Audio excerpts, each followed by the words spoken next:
Right now, you're probably surrounded by a multitude of Wi-Fi, cell phone, and other electromagnetic signals. It's a new era of communication, but is it leaving some sensitive people with a range of medical problems? Claire Mawisa has the story. It's now 12 years since the last night that I was able to sleep next to my wife. Alvain and Audrey Livies from Somerset West cannot live a normal life because he is severely affected by electromagnetic radiation emitted by cell phone towers, Wi-Fi and mobile devices. For 4 years I lived on farms or rural areas where there's no radiation, away from my family, and it's now been 6 years that I'm sleeping in my car every night. I'm driving all the way to Cape Point, close to Smitswinkel, and where I sleep there next to the side of the road. This is the only way Alvain can escape the severe effects that especially cell phone towers and Wi-Fi have on him. The symptoms that Alvain experienced would range anything from ringing in the ears, nausea, disorientation in a big way. Then he would get the tremendous headaches to such an extent that he would go and stick his head into a bucket of ice water. And then, of course, in extreme cases, he would get a total blackout. Alvain Livies suffers from a condition commonly known as EHS, or Electromagnetic Hypersensitivity, and it's a growing phenomenon the world over.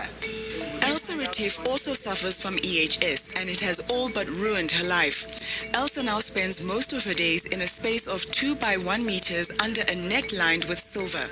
It shields her from some radiation, but she still experiences constant pain, dizziness, and feels disorientated. When we visited her, she came out for a short period of time to talk to us. So how much time do you spend in your cage? I spend about 20 hours a day in my 2 square meter cage. It's affected every aspect of my life. I never see my friends anymore. Most of my family think that I'm just telling tall tale stories because no one else recognizes it. I never really see people anymore. I used to have a company. I've lost my company, I've lost my car, I've lost my house. Her debilitating symptoms started 2 years ago, and she is not alone. Increasingly severe reactions to electromagnetic frequencies are being reported globally. New kinds of wireless technologies and devices have resulted in massive amounts of high and low frequency radiation everywhere in the environment.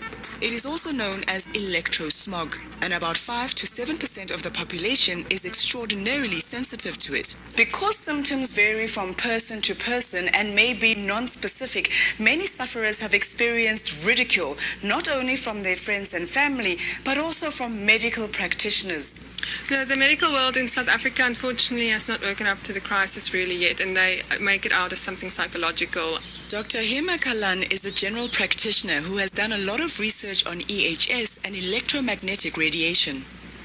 The reason it's not commonly recognized in the medical fraternity is that because we don't learn about it in medical schools, we don't learn about it at medical conferences, there isn't a physical test where we can do to prove that our patient has EHS. It is further difficult to diagnose it because the symptoms are very wide-ranging. However, thousands of South Africans claim a link between their illnesses and electromagnetic radiation. And there are numerous groups, websites, and Facebook pages that offer support. James Lech from Cape Town also suffers from EHS and has just completed a master's dissertation at Rhodes University on electromagnetic radiation in South Africa. He says the term EHS is inaccurate. I found EHS to be very misleading. A more accurate term is Electromagnetic Field Intolerance Syndrome.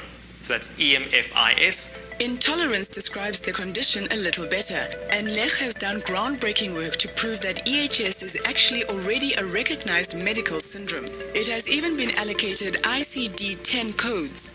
ICD-10 is an international classification of diseases coding system used by healthcare providers to classify all medical symptoms, diagnoses, and procedures. EMFIS as a condition is described by a number of these codes. In a South African first, Lech has applied to be officially diagnosed with the syndrome. So I myself, with the support of my wife, we actually had to go to High Court, where I was officially diagnosed with having EMF-IS. Based on this recognition, Lech was also the first to apply for and receive a disability grant from the government for this syndrome.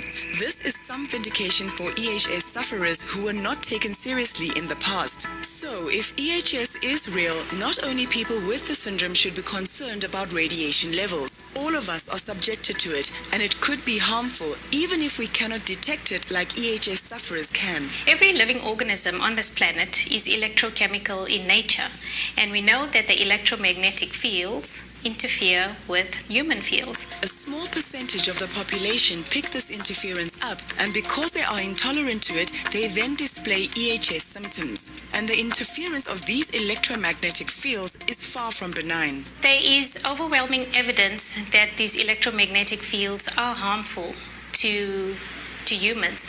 We know that electromagnetic fields cause oxidative stress, and oxidative stress causes mitochondrial dysfunctions and DNA damage. And when you damage your DNA, you can have a whole array of symptoms, ranging from autoimmune conditions, cancers, mood disorders. Electromagnetic fields are definitely harmful to human beings, and people who have EHS are not crazy. Internationally, where EMF-IS is recognized, there are also various regulations monitoring the intensity of the radiation with a view to protecting vulnerable groups like children or pregnant women against overexposure. In South Africa, unfortunately, there's not a single national standard for EMF radiation exposure. So there's no monitoring, there's no protection regulation, nothing. This is rather astounding because in many other countries, Wi-Fi is considered potentially so harmful that it has been banned from all schools. Dr. Kalan further says that the rapidly increasing flood of EHS sufferers worldwide should serve as a wake-up call to us all. We need to understand that these patients that are suffering from EHS are the canaries in the coal mine, because they are warning us of what is happening and what we are doing to ourselves. There is no long-term study to prove the safety of Wi-Fi. We are experimenting on our population at the moment. A child's developing brain only stops developing at the age of 23, yet we're exposing the children with Wi-Fi at home, at school, cell phone towers, cell phones. In his study, Lech tried to create models for radiation for use by regulators. However, private companies flatly refused to share their data despite a legal obligation to do so. This is problematic as it could mean we are unknowingly being overexposed to radiation. Section 24 of the Constitution enshrines for every person the right to an environment that is not harmful to their health or well-being. However, it seems that South Africa's lack of clear regulation on electromagnetic frequency emissions could be eroding this basic human right, and this needs to be addressed urgently. And for the extremely sensitive like Alva and Livy's, this cannot happen soon enough. Well, I really would like to sleep in a bed again. Put on pajamas like a normal person, go to bed, and when you wake up, you're in your house. That will be amazing for me.